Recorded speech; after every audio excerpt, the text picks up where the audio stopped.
وزير الشباب والرياضة يكشف لأول مرة كواليس أزمة مباراة الأهلي والزمالك. السلام عليكم ورحمة الله وبركاته.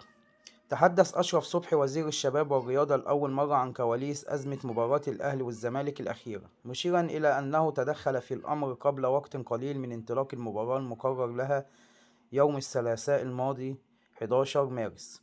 وقال وزير الشباب والرياضة في تصريحاته البرنامج الوش الثاني الذي يقدمه الإعلامي أحمد شوبير عبر إذاعة أون سبورت اف ام: المشكلة الأخيرة الموضوع فيه 3 مؤسسات: الرابطة ودورها إدارة الدوري عن طريق اللوائح والإدارة الاقتصادية، والاتحاد دور التنظيم وهو صاحب الحق في تطوير الكرة وعنده لجنة الحكام ولجنة الانضباط.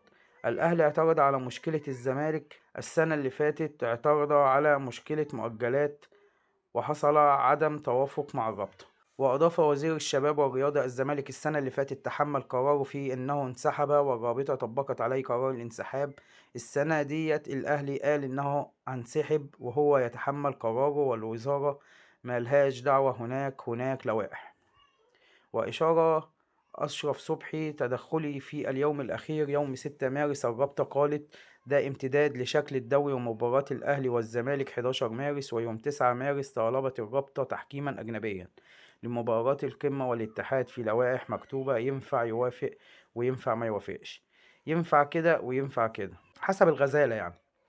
وأضاف الوزير: محدش تواصل لحد يوم المباراة، لكن دور الدولة زي اللي وقف في البلكونة شايف مين تحت. لما الأمور زادت تواصلت وسألت فين المشكلة.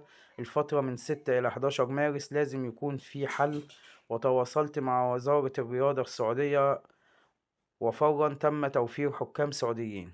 واختتم الوزير تصريحاته: الموسم اللي فات الأهلي قال مش طرف، والزمالك قال إنه هيروح 9:30 وذهب للملعب، وفي حالة التشابك والارتباك يعني من الآخر كده اللي احنا عايزينه هنعمله ومحدش ليه فيه.